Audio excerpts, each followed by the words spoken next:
여러분, 교회가 무엇인가? 라는 질문에 어떻게 답하시겠습니까? 여러분, 교회 다니고 계세요. 근데 교회를 모르고 교회를 다닌다면 아무 의미가 없겠죠. 미안하지만. 여러분이 어느 학원을 다니는데 이 학원이 뭐 하는 학원이지? 모르고 다니는 분 있습니까? 헬스장을 다니는데 다니면서도 내가 여기 왜 다니지? 여기 뭐 하는 데인지? 그걸 모르고 헬스장을 다닌다면 정말 어불성설 아닙니까? 교회를 여러분 다니고 계시는데 교회가 무엇인지를 알아야죠. 그래야 교회에 다니는 이유도 알 수 있고 교회에서 하나님이 우리에게 원하시는 뜻이 무엇인지도 알 수 있다는 것입니다. 여러분, 교회라는 단어를 생각할 때 가장 먼저 떠오르는 이미지가 무엇입니까? 그래서 많은 사람들은 교회 하면 교회 건물을 생각합니다. 나쁜 건 아닙니다. 전통 가운데 있습니다. 하나님을 믿고 그러나 예수 그리스도를 구주로 고백하지는 않는 유대교 같은 경우는 교회 하면 교회 건물을 생각합니다. 그래서 교회 건물로서 교회를 이해하는 것은 유대교 전통입니다. 화려하고 멋있는 성전을 생각하게 되는 것이죠. 왜? 건물이 교회니까.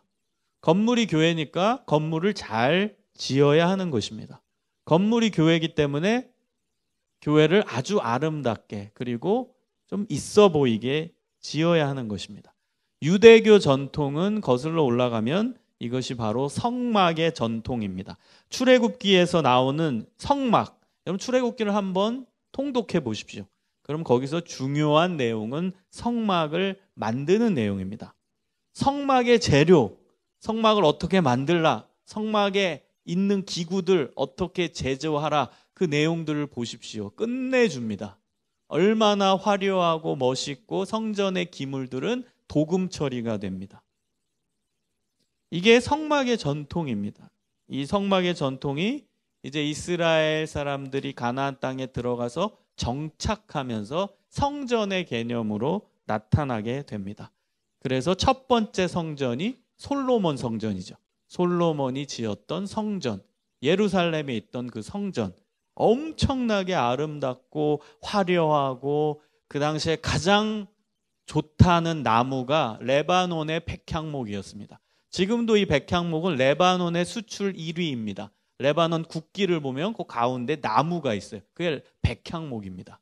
레바논에서 가장 아름드리 나무, 가장 멋진 나무, 그 나무로 성전을 건축하고 곳곳에 금장식, 은장식, 그리고 다양한 보석으로 장식을 한 것이 바로 솔로몬이 만들었던 성전이었습니다. 교회는 건물로서 이해되었기 때문에 당연히 아름답게 최고의 좋은 것으로 제작하고 만들어야 한다는 것입니다. 이 전통을 이제 이어받은 것이 이제 초대교회를 지나면서 이제 로마 카톨릭 중세 사회이죠. 여러분, 이탈리아 로마를 가보신 분들은 그 성당이 얼마나 화려하고 얼마나 멋있는지 여러분 거기서 많이 사진을 찍었을 것입니다. 로마에 가면 다양한 성전이 있죠. 뭐 로마 베드로 성당도 있고 뭐 시스타 성당도 있고 많이 찾을 수 있습니다. 바티칸에 들어가면은 정말 화려하고 아름다운 성당들이 정말 많이 있습니다. 교회가 건물이기 때문에 화려하고 멋있게 지어야 하는 것입니다. 그 교회 건물에 가야 하나님을 만날 수 있고 그 교회 건물에 가야만 영적인 은혜를 받을 수 있고 그 교회 안에 들어가야만 뭔가 신비로움을 경험할 수 있다는 것입니다. 성막에서도 그 성막에 들어가야 하나님을 만나는 거예요. 이스라엘 사람들이 성막을 만들었을 때 하나님께서 말씀하십니다. 내가 성막에 거하겠다. 그게 성막 시대입니다. 그게 전통 중에 있는 거예요. 그래서 성막을 가만히 들여다보면은 지성소와 성소 구분이 되는데 지성소로 들어가면 거기에 법궤가 있죠.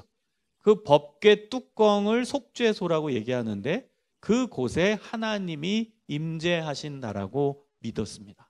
그곳에 하나님이 거하신다라고 믿었어요. 다시 말하면 성막 안에 하나님이 사시는 거예요. 그러니까 하나님을 만나려면 성막에 와야 하는 것이죠. 이 전통을 유대교가 이어받고 로마 카톨릭이 이어받은 거예요.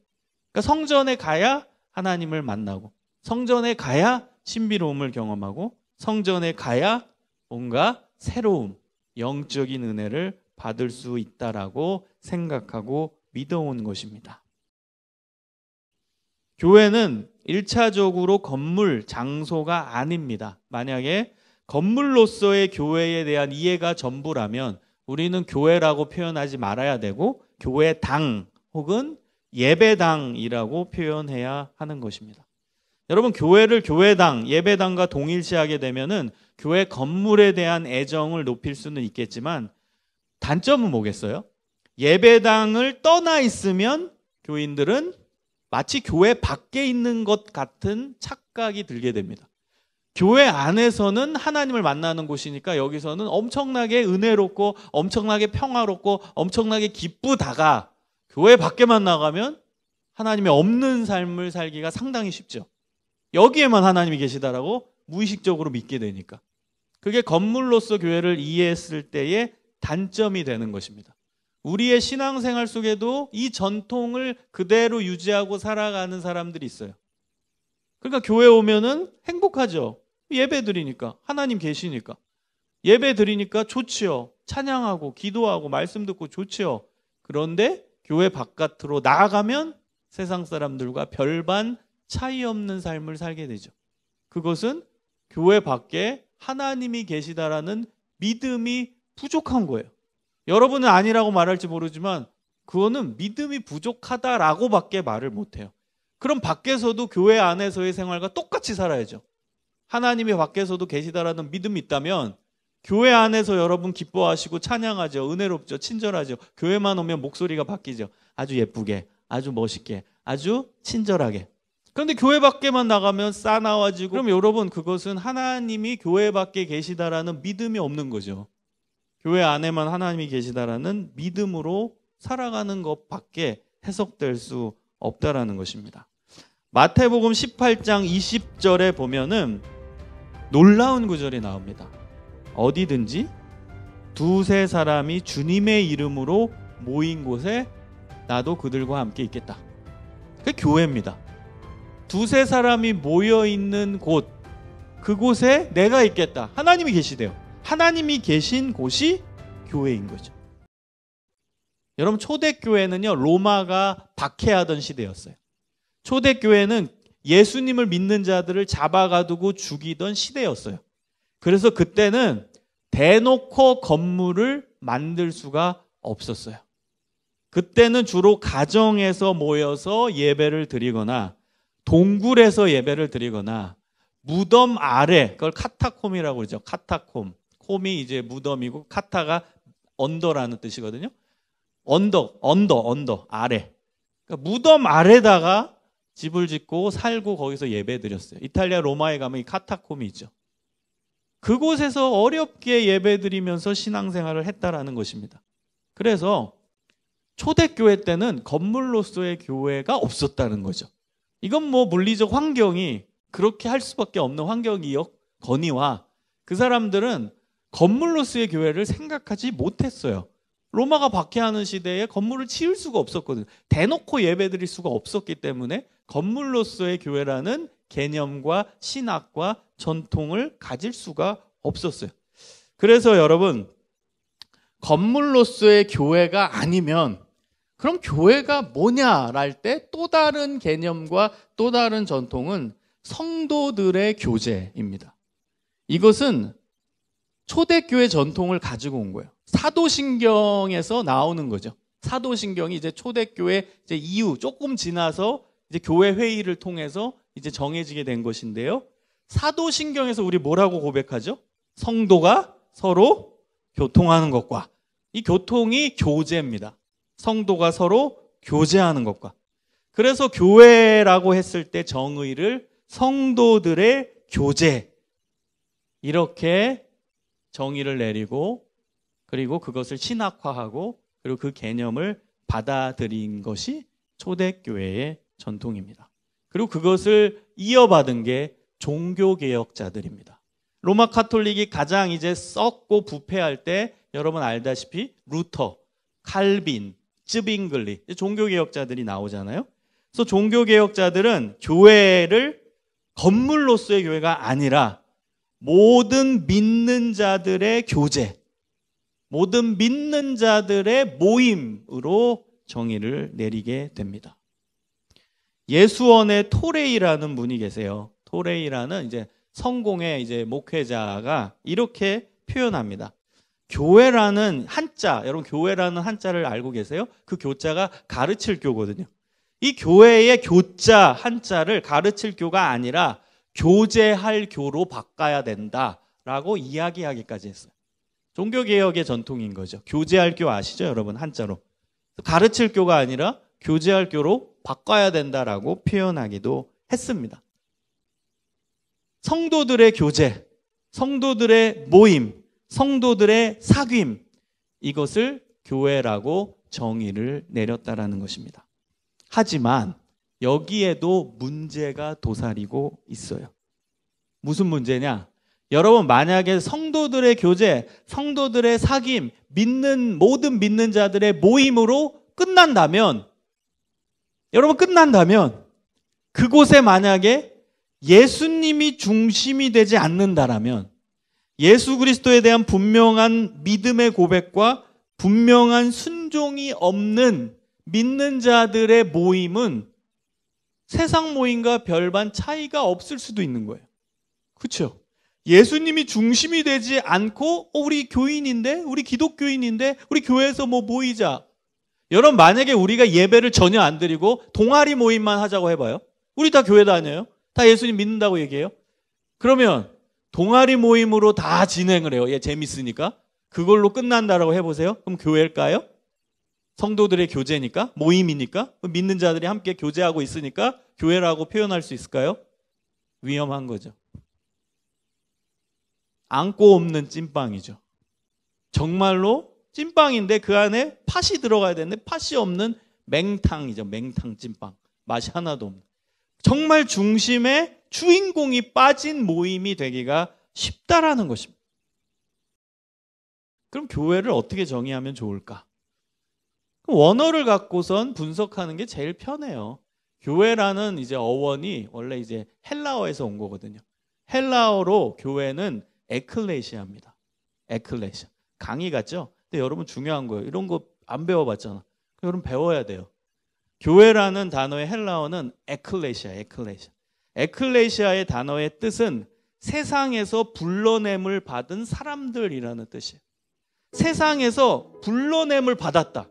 거룩해지기 위해 불러냄을 받은, 세상에서 예수님이 빼낸 거예요. 쫙 빼내가지고 거룩으로 불러주셨어요. 이게 에클레시아입니다. 그게 교회라는 헬라어 단어의 뜻입니다. 그러니까 불러냄을 받은, 우리 구분된 존재라는 거예요. 구분된 존재, 불러냄을 받은 사람들, 성도로 부르심을 받은 사람, 성경에는 거룩한 하나님의 자녀로, 거룩한 하나님의 백성으로 불려짐을 받은 자, 구별되어진 자들의 모임, 이것이 바로 교회입니다. 여러분 이 교회에 대해서 또 언급되고 있는 성경이 에베소서 1장 22절 23절입니다. 또 만물을 그의 발 아래에 복종하게 하시고 그를 만물 위에 교회의 머리로 삼으셨느니라. 교회는 그의 몸이니 만물 안에서 만물을 충만하게 하시는 이의 충만이니라. 교회는 그의 몸이니, 여기서 그는 누굽니까? 예수님이죠. 하나님께서 만물을 예수님 아래 복종하게 하시고 예수님을 만물 위에 교회의 머리로 삼으셨다라는 거예요. 그러니까 교회의 머리는 예수님, 예수님의 몸은 교회가 되는 것입니다. 제가 아주 간단하게 모션으로 설명해 볼게요. 여러분 인간은 구성 요소가 어떻게 되죠? 가장 기본적인 육체와 영혼입니다. 영과 육체가 결합돼야 인간이에요. 존재가 되는 거예요. 자, 예수님이 2000년 전에 오셨죠? 예수님이 2000년 전에 오셨을 때는 인간의 몸으로 오셨나요? 영만 있으셨나요? 인간의 몸을 갖고 계셨어요. 아까 제가 말씀드렸죠. 인간의 구성 요소는 영과 육체입니다. 그러면 예수님도 이 땅에 오셨을 때는 영과 육체가 있으신 거죠. 육체가 있었기 때문에 사람들이 예수님을 눈으로 볼 수 있었어요. 영은 눈으로 볼 수가 없어요. 공기와 같은 속성이에요. 와이파이와 같은 속성이에요. 눈에 안 보여요. 존재는 있지만. 그래서 예수님은 2000년 전에 오셨을 때 육체가 있었기 때문에 눈에 보인 거예요. 사람들 눈에. 감정도 느끼신 거고 아픔도 느끼신 거예요. 십자가의 고통도 예수님이 육체가 있었기 때문에 느끼신 것입니다. 자, 그리고 예수님의 영이 있으셨어요? 2000년 전에?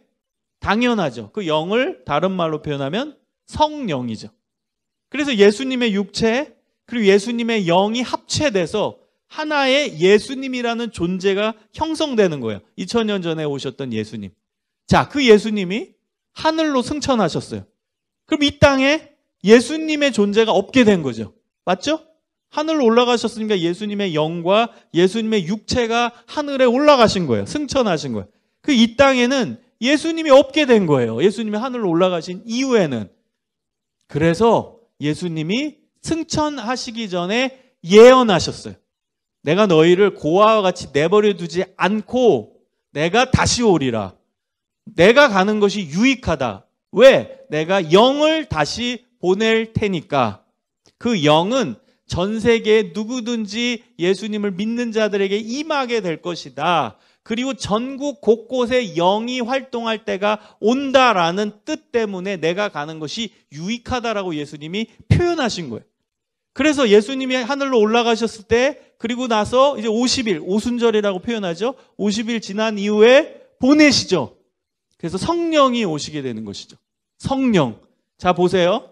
2000년 전에 예수님의 구성 요소 육체와 성령이었어요. 근데 하늘로 올라가셨어요. 근데 예수님이 성령을 또 보내셨어요. 그럼 이 땅에 성령이 있는 거죠. 그런데 뭔가 부족해. 뭐가 없기 때문에. 예수님의 육체가 없잖아. 2000년 전에 예수님의 육체가 있었는데 육체와 영이 하늘로 올라가셨어. 근데 영은 다시 보내셨어. 성령으로. 성령은 계셔. 근데 육체가 없잖아. 그래서 예수님의 육체의 역할을 대신하는 존재가 교회인 거예요. 이해했어요? 그래서 예수님이 표현을 하신 거예요. 교회의 머리는 예수님, 예수님의 몸은 교회. 그래서 우리가 기도할 때 그러잖아요. 주님의 몸된 교회. 거기서 육체를 얘기한 거예요.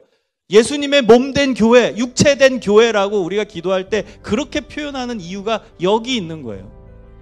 교회가 예수님의 육체를 대신하는 거예요. 그리고 나서 성령이 합체돼서 2000년 전에 오셨던 예수님과 똑같은 역할을 이 교회에서 하는 거예요. 예수님의 육체 여기 있어요. 그리고 예수님의 영이 왔어요. 성령.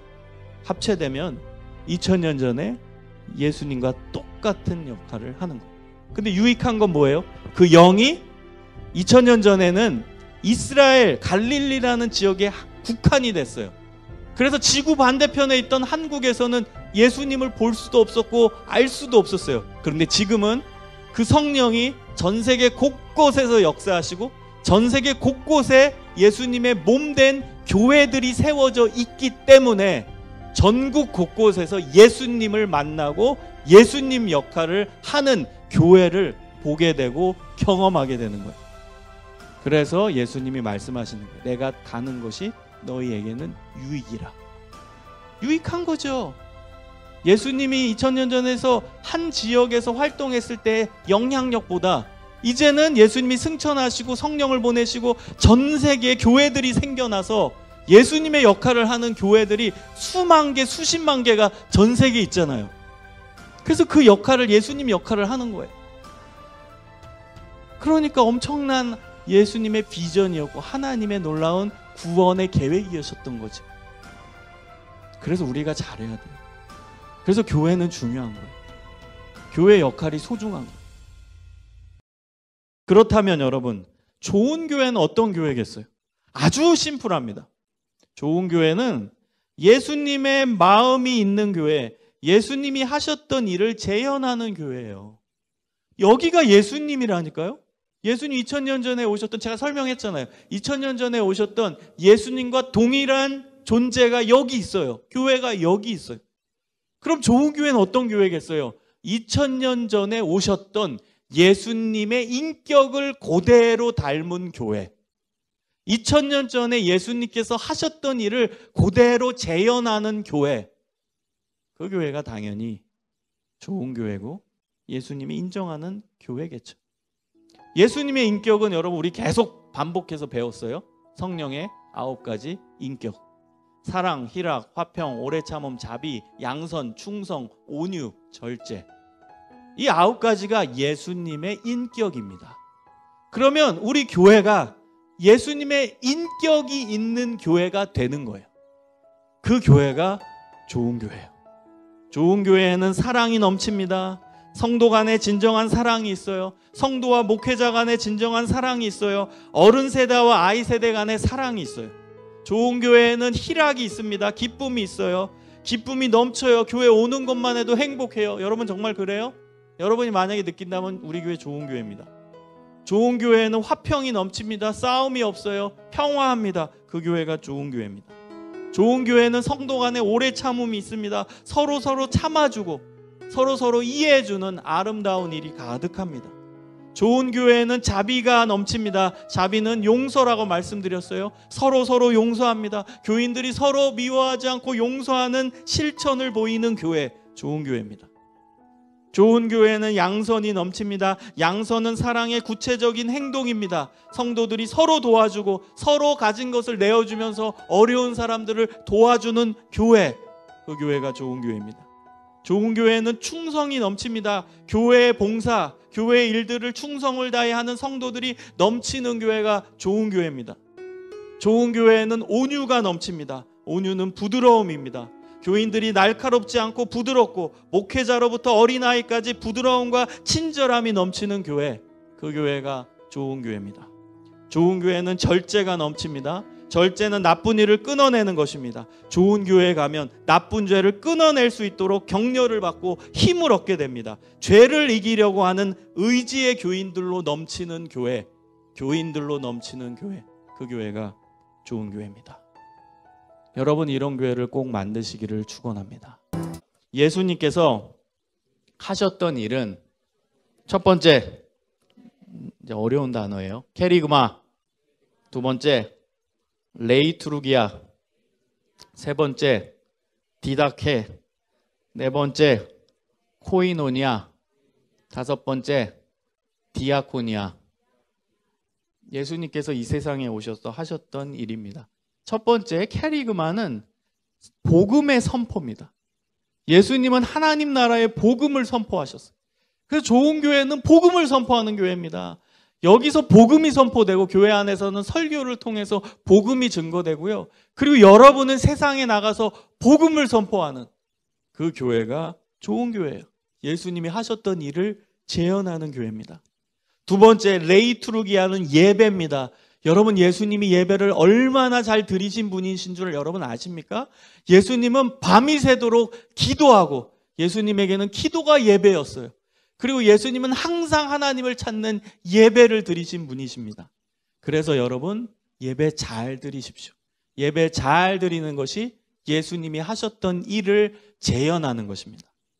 디다케는 가르침, 훈련입니다. 우리 교육을 받죠. 성경 공부도 참여합니다. 제자 훈련도 참여합니다. 큐티 교육에도 참여합니다. 여러분 배우는 교회, 하나님의 말씀을 가르치고 배우는 교회가 좋은 교회입니다. 네 번째입니다. 교회는 성도들 간의 사랑의 교제가 있습니다. 코이노니아는 친교와 교제입니다. 코이노니아의 주인공이신 예수님이 담론의 주제가 되는 겁니다. 대화의 주제가 되는 게요. 예수님이 주인공인 거예요. 그래서 우리가 소그룹으로 모여서 얘기를 나눌 때도 지난주에 예수님이 나에게 베풀어 주신 은혜가 무엇인가? 예수님이 나의 삶에 어떤 의미인가? 예수님이 나의 삶에 어떠한 역사를 보여주셨는가? 이걸 나누는 게 사실은 소그룹 모임입니다. 큐티 모임이에요. 불평하고 지난주에 너무너무 힘들었어. 지난주에 괴로웠어. 어떤 직장 상사가 나를 지금 해코지해가지고 너무너무 피곤하고 힘들었어. 여러분 이런 거는 인간적으로 나눌 수는 있죠. 근데 그걸 교제라고 말할 수는 없어요. 그건 코이노니아는 아니에요. 그건 모임이죠. 근데 위로와 회복을 위한 모임이죠. 진짜 코이노니아를 하고 싶으시다면 예수님이 주인공이 되셔야 돼요. 여러분 소그룹 할 때도요, 어려운 거 꺼내 놓으세요. 그러나 더 중요한 거는 예수님이 여러분의 삶에 어떻게 역사하셨는가, 일주일 동안에 예수님께서 여러분의 삶에 어떻게 영향력을 주셨는가를 나누는 게 그게 교제예요. 그 코이노니아를 하십시오. 그러면 여러분 더 희망이고 더 힘이 나고 더 하나님이 주시는 새로운 은혜가 있어요. 예수님이 일주일 동안에 내 삶을 어떻게 인도해 주셨는가, 일주일의 삶 속에서 힘들었지만, 괴로웠지만, 어려웠지만 그 속에서 나에게 어떤 은혜를 주셨는가, 그걸 나누는 게 코이노니아입니다. 마지막 5번째입니다. 디아코니아. 디아코니아는 사랑의 봉사입니다. 좋은 교회는요, 서로 봉사하려고 해요. 교회 안에서 봉사, 교회 밖에서의 봉사, 두 가지입니다. 교회 안에서도 봉사합니다. 좋은 교회는 서로 봉사하려고 해요. 그리고 봉사를 떠맡기는 게 아니라 자발적으로 봉사하기 때문에 서로 존중해요. 여러분, 좋은 교회는 자발적 봉사가 넘치는 교회. 그리고 그 봉사를 서로 격려하고 봉사하는 사람들을 서로 존중하는 교회. 그 교회가 좋은 교회예요. 그리고 교회 안에서 머무는 게 아니라 교회 밖에 어려운 사람을 찾아서 도와주는 교회. 어려운 사람들을 교회 안으로 들어와서 그리고 언제든지 웰컴하고 환영해 줄 수 있는 교회. 그 봉사의 손길을 감당하는 교회. 그 교회가 디아코니아를 감당하는 교회입니다. 마지막으로 우리에게 적용해 봅시다. 고린도전서 3장 16절입니다. 너희는 너희가 하나님의 성전인 것과 하나님의 성령이 너희 안에 계시는 것을 알지 못하느냐. 사도 바울은 교회의 최소 범위를 말합니다. 사도 바울은 교회의 최소 범위로 개인들을 지칭합니다. 개인이에요. 교제인데 여러분, 예수님이 이 세상에 오셔서 하셨던 일, 예수님이 어떤 분인지 설명 다 했죠. 그 예수님이 승천하시고 나서 교회는 예수님의 육체, 그리고 여기에 성령이 계시니까 예수님이라고 얘기했어요. 그럼 여러분 한 사람 한 사람을 보세요. 여러분은 예수님 같은 역할 해야 되는 존재입니까? 아닙니까? 잘 살펴보세요. 여러분 육체 있죠? 여러분 안에 누가 계시죠? 성령님 계시죠? 무섭지 않나요? 여러분 안에 성령님 계세요. 그럼 내 육체가 예수님을 믿으면 내가 예수님과 같은 역할을 하며 살아야 돼. 다시 말하면 교회와 같은 역할을 하고 살고 예수님의 인격을 품고 살아야 한다는 거예요. 그걸 가르쳐서 사도 바울이 얘기한 거예요. 너희가 하나님의 성전이다. 왜? 하나님의 성령이 너희 안에 있지 않냐? 그럼 너희 육체는? 그럼 예수님 믿지 않냐?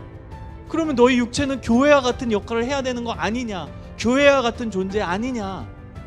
그러면 너네 잘해야 되지 않냐? 너네는 성전과 다를 바 없다. 교회와 다를 바 없다. 여러분이 교회래요. 사도 바울은 최소 범위의 교회로 개인을 얘기합니다. 여러분 한 사람 한 사람이 교회라는 거예요. 그래서 17절에 보면 누구든지 하나님의 성전을 더럽히면 하나님이 그 사람을 멸하시리라. 하나님의 성전은 거룩하니 너희도 그러하니라. 무서운 구절이죠. 여러분이 하나님의 성전이니까 거룩하래요. 하나님의 성전은 거룩해야 하기 때문에. 그럼 똑같아요. 내 안에 성령의 9가지 열매가 있어요. 아까 교회의 역할을 봤죠? 어떤 교회가 좋은 교회? 성령님의 인격이 있고 성령님이 하신 일을 재현하는 교회. 그럼 여러분 한 사람 한 사람이 교회라면 좋은 사람은 어떤 사람? 성령의 9가지 열매가 내 안에 있는 사람. 그리고 좋은 사람은 어떤 사람?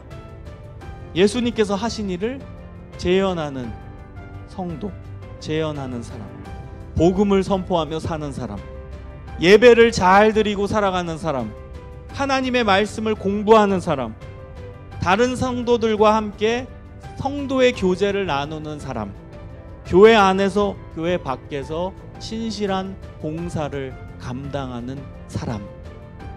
그 사람이 예수님이 기뻐하시는 사람, 예수님이 하셨던 일을 재현하는 진짜 신앙인입니다. 사랑하는 여러분, 오늘 말씀을 기억하면서 교회를 정확히 이해하십시오. 그리고 더 도전받아야 될 것은 바로 내가 교회라는 사실. 교회는 죄로부터, 세상으로부터 하나님이 불러내신 거룩한 공동체라는 것, 그리고 성도들의 교제와 모임인데 그 최소 단위는 바로 나라는 것. 그걸 꼭 기억하시면서 예배 잘 드리고 복음 전파 잘하고 하나님 말씀 잘 공부하고 성도 간에 서로 교제하고 그리고 봉사의 사역들을 감당하시는 믿음의 자녀들 되시기를 주님의 이름으로 축원합니다. 여러분, 회개는 내가 내 인생의 주인인 것을 내려놓고 예수님이 내 삶의 주인으로 받아들이는 것이 회개입니다. 그것이 구원의 회개입니다. 여러분, 회개도 두 가지 종류가 있죠. 처음에 내 인생의 방향을 바꾸는 회개가 있고요. 그리고 우리가 매일매일 일상적으로 짓는 죄에 대한 회개가 있어요. 지금 우리는 예수님을 이미 삶의 주인으로 모시고 교회 나오고 있지만 그래도 여전히 우리는 죄인입니다. 그런데 처음에 얘기했던 이 구원에 이르는 회개는 내 삶의 방향을 완전히 바꾸는 거예요. 내가 내 삶의 주인이 아니라 예수님을 받아들이고 예수님이 내 삶의 주인임을 받아들이는 회개가 가장 근원적인 회개여야 한다는 것입니다. 그래서 여러분, 예수님을 만나는 과정에서 제일 중요한 건 내가 죄인임을 깨닫는 것입니다. 복음의 출발은 내가 죄인임을 깨닫는 거예요. 깨닫지 못하면은 끝이에요. 깨닫지 못하면은요, 거기서 진척이 안 돼요. 여러분도 전도회에다 보면은 제일 답답한 적이 언제죠? 당신은 죄인이다라고 이제 치고 들어가는데 안 받아들이는 거죠. 당신은 죄인이다 얘기했는데 기분 나빠하는 거죠. 너는 죄인이다 하는데 네가 죄인이지 내가 죄인이냐? 이렇게 반응할 때 더 할 말이 없게 되는. 사람은 자기 자신이 죄인이라고 누군가에게 지적을 받으면 당연히 그거에 대해서 방어 기제로 반동 형성이 일어나죠. 프로이드 이론에서 반동 형성이라고 그러는데요. 방어 기제로. 내가 이제 그걸 인지를 했는데 기분 나쁜 거예요. 그래서 오히려 화를 내면서 네가 죄인이지 왜 내가 죄인이냐. 이렇게 나아갈 수밖에 없는 게 우리의 실존이고 우리의 심리입니다. 그래서 여러분, 결국에는요, 내가 죄인이라는 것을 깨닫게 하시는 것도 하나님이 하시는 거예요. 정말이에요. 우리는 최선을 다해 역할을 하는 것뿐이에요. 하나님을 모르는 자들에게 당신이 죄인입니다. 성경엔 그렇게 나와 있습니다. 최대한 알려주고 최대한 문을 열게끔 도와주는 역할을 하는 거지, 결국에는 자신이 죄인임을 깨닫게 하시는 역할은 하나님이 하셔야 돼요. 우리의 역할은 내가 죄인임을 깨닫고 그리고 자신이 죄인임을 모르는 자들에게 성경에서 당신은 죄인이라고 얘기한다라는 것을 차근차근 알려주는 역할을 하는 것입니다. 여러분, 성경에서는 죄에 대해서 뭐라고 얘기하냐? 대전제는 로마서 3장 23절입니다. 모든 사람이 죄를 범하였음에 하나님의 영광에 이르지 못하더니. 성경의 대전제는 모든 사람이 죄인이라는 거예요. 사람이 죄인이다라고 얘기하면은 조금 해석의 여지가 있을 텐데 모든 사람이 죄인이다라고 대전제 선포를 하는 것입니다. 단 한 명의 예외도 없다라는 거예요. 모든 사람. 여러분, 이 세상에서 피조된 모든 사람은 다 죄인이라는 것이 성경의 선포입니다. 아주 쉽게 예를 들면 여러분 죄인이고 나도 죄인이고 우리 모두는 다 죄인이라는 거예요. 여러분, 로마서는 로마 교회 교인들이 문제를 가지고 있었기 때문에 바울이 쓴 편지, 문제에 대한 해답서입니다. 로마 교회가 가지고 있었던 문제 중에 중요한 문제는 로마 교회 안에 유대인과 그리스인, 헬라인이 섞여 있었다는 거예요. 그런데 유대인은 헬라인을 볼 때, 그리스 사람들을 볼 때 신앙적인 우월성을 가지고 접근했다라는 거예요. 여기서 유대인은 예수님을 구주로 영접했던 유대인입니다. 예수님을 구주로 영접하고 기독교인이 된 유대인이에요. 그럼에도 불구하고 선민 사상을 버리지 못했어요. 유대인들이 가지고 있었던 믿음과 사상은 선민 사상이에요. 그거는 민족적인 신앙이었고 민족적인 문화였어요. 하나님은 우리를 택했다. 우리는 구원받았다. 우리 민족만. 이것이 유대인들이 가지고 있었던 예수님인 표현으로 제가 해석을 쉽게 하면 고질적인 병이었어요. 자기가 선민 백성이라는 게 고질적인 병이었어요. 그걸 통해서 다른 사람들을 품고 다른 민족들을 하나님께로 돌아오게 하는 제사장 나라 역할을 해야 되는 게 하나님의 의도셨는데 이 유대인들은 소위 자만심에 빠진 거예요. 나는 선민 백성이야. 나는 하나님이 택하셔서 우리 민족은. 그래서 우리 민족만 구원받아. 이게 병으로 작용했어요. 고질적인 병. 그래서 다른 민족 무시하고 다른 민족은 구원이 없다라고 얘기하고 선포하고 신학적인 도그마, 이 교리들을 만들어내고 그런 안 좋은 일들을 해나간 게 유대인들입니다. 그런데 예수님을 믿은 유대인조차도 이 선민사상에 빠져 있었어요. 그래서 같은 교회 안에 유대인이 있고 그 다음에 이방인이 있는 거예요. 헬라인, 그리스인. 근데 무시하는 거야. 야, 너네는 교회 다녀도 구원 못 받아. 이거예요, 한마디로. 너네는 교회 아무리 나와봐라. 니네가 구원받나. 유대인만 구원받거든? 이러고 다녔다는 거예요. 신앙의 우월서를 가지고 계속 신앙생활을 했다라는 것입니다. 그거에 대해서 사도 바울이 선포합니다. 헬라인만 죄인이 아니고 이방인만 죄인이 아니고 유대인도 죄인이고 세상의 모든 사람들이 다 죄인이다. 이것이 사도 바울의 로마 교회를 향한 선포였습니다. 여러분, 성경은 죄를 4가지로 규정합니다. 제가 성경을 통해서 찾은 죄의 종류 4가지입니다. 첫 번째 종류는 아담이 지은 원죄입니다. 아담이 하나님의 말씀을 어기고 선악과를 따먹었습니다. 선과 악을 구분할 수 있는 권한을 하나님이 인간에게 주시지 않았는데 하나님의 권위에 도전한 죄입니다.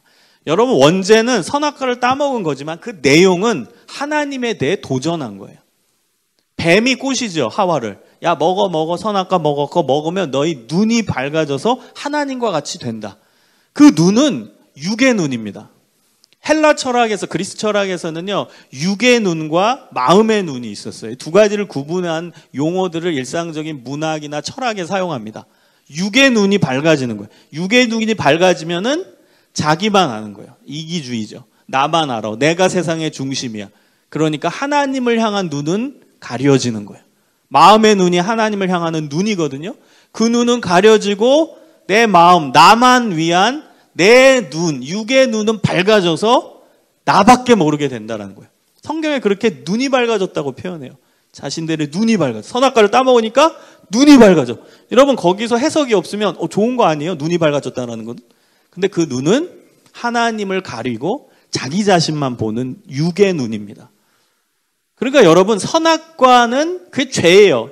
죄는데 그 중심 내용은 하나님이 내 인생의 주인이 아니라 내가 내 삶의 주인이다. 이게 선악과에 담겨있는 죄의 내용입니다. 너가 하나님과 같이 된다. 그래서 인간은 그 죄를 범하죠. 그리고 인간의 자식은 계속 그 원죄에 빠져서 죄의 자손이 될 수밖에 없는 거예요. 자, 2번째 죄는 하나님을 모르는 죄입니다. 여러분, 하나님을 모르는 것도 죄라고 나옵니다. 요한복음 3장 18절에 보면 저를 믿는 자는 심판을 받지 아니하는 것이요 믿지 아니하는 자는 하나님의 독생자의 이름을 믿지 아니함으로 벌써 심판을 받은 것이니라. 여러분, 이 세상에 사는 사람들이 하나님을 몰라요. 근데요, 그 모르는 게 죄래요. 그리고 그 사람은 이건 굉장히 무서운 용법으로 진행돼요. 요한복음 지금 방금 전에 읽은 구절은 벌써 심판을 받은 것이라 결과론적으로 나와요. 이것을 영어 문법으로 표현하면 현재 완료. 현재 완료인데 벌써 결과. 여러분 영어 공부하셨죠? 현재 완료 용법 중에 결과예요. 이미 받아버린 거예요. 이미 죄를 지어서 벌을 받아버린 상태가 된대요. 하나님을 모르는 것이. 그렇게 무서운 죄가 하나님을 모르는 죄입니다. 그래서 어떤 사람은 나는 하나님을 몰라. 하나님을 들어보지 못했어. 그러면 중립적 위치에 있는 게 아니라 저 사람은 심판도 받지 않고 뭐 아무것도 아니고 그냥 판결 유보, 그 다음에 기소 유예가 아니라 이미 벌을 받은 상태라는 거예요.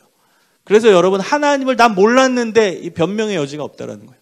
그 자체가 죄라는 거예요. 여러분, 아버지를 모르는 게 죄예요. 부모님을 모르는 게 죄예요. 나를 낳게 하신 부모님을 내가 부모님 대접도 안 하고 당신은 내 아빠 아니야. 나 몰라. 이거 죄 아닙니까? 무서운 불효죠. 하나님과의 관계도 마찬가지라는 거예요. 우리를 만드시고 우리를 구원해 주신 하나님 나 몰라. 그 자체가 엄청나게 무서운 죄라는 거예요. 자, 세 번째 죄입니다. 세 번째 죄는 믿지 않는 자들도 인정하는 죄입니다. 일상 속에서 짓는 윤리, 도덕적인 죄입니다. 인간이라면 죄라고 느끼는 행동으로 짓는 죄. 더 구체적으로 얘기하면 남에게 피해를 주는 행동의 죄입니다. 이거는 윤리, 도덕에 속해요. 믿지 않는 자들도요, 이 범주에서도 인정을 합니다. 그 다음 십계명에도 나옵니다. 살인죄, 남에게 피해를 주는 거죠. 간음죄, 남에게 피해를 주는 거죠. 도둑질하는 죄, 남에게 피해를 주는 거죠. 거짓 증언하는 죄, 남에게 피해를 주는 것이죠. 행동으로 남에게 피해를 주는 윤리 도덕적인 죄가 죄의 범주에 들어갑니다. 마지막 네 번째는 예수님께서 가르쳐 주신 마음의 죄입니다. 우리의 마음으로 짓는 죄.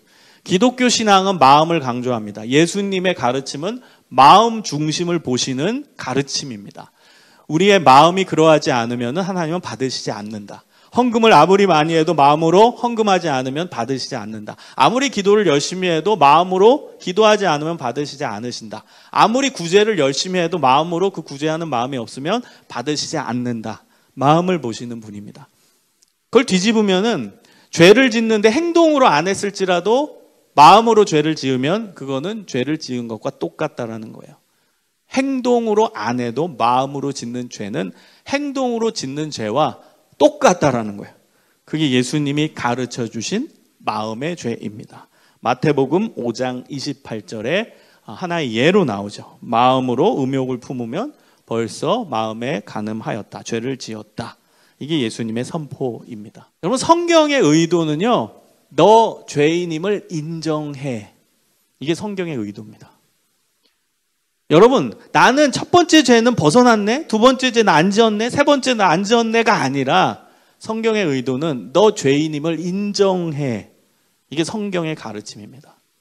첫 번째는 아니야, 두 번째 아니야, 세 번째 아니야, 네 번째도 야 아니야 이게 아니라 성경의 가르침을 너가 스스로 죄인임을 깨달아. 너는 죄인일 수밖에 없어. 그래서 여러분, 죄인임을 깨닫게 하는 기능을 하는 것이 구약입니다. 그 율법의 기능이에요. 율법은요, 죄를 깨닫게 함이라. 율법은 제가 예전에 쉬운 예로 MRI, CT, 엑스레이, 그 역할이 율법의 역할이에요. 내가 문제가 있다는 걸 깨닫게 해주는 거예요. 우리 몸에 병이 있으면은 CT나 MRI나 뭐 엑스레이를 찍으면 어디에 문제가 있는지 다 나오잖아요.